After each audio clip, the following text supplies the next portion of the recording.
probably know that the trenches were a very big part of World War I, and they were. It's an estimated that a third of all Allied casualties were suffered in the trenches.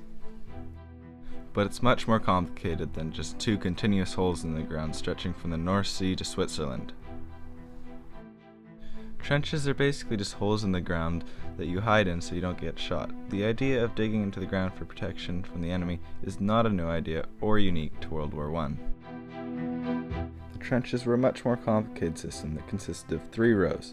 The first row was called the main fire trench. It was usually about 10 feet deep with a 2 or 3 feet more of sandbags on top. The second row was called the support line.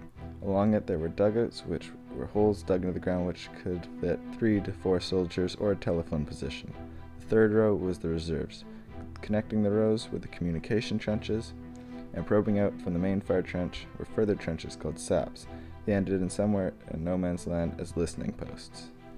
Soldiers were regularly rotated through a basic trench cycle which consisted of fighting in the front lines, followed by time in the support lines, then time in reserve, then a rest period.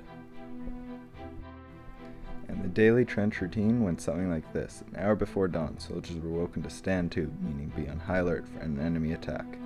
Half an hour before daylight, they had their rum rations, and then stand down half an hour after daylight.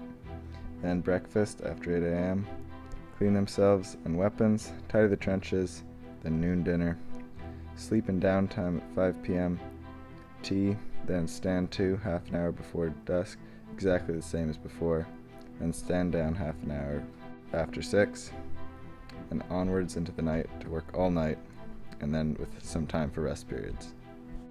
But the thing that the trenches are probably most infamous for is the horrible conditions. The trenches were constantly filled with mud and lice. People were constantly dying. Soldiers would have to amputate their feet because of trench foot, and you could never escape the constant shelling. The First World War began and ended with lots of movement and big offensive, but it remains infamous for the lack of movement and years of stalemate on the Western Front, and the trenches were largely responsible for that.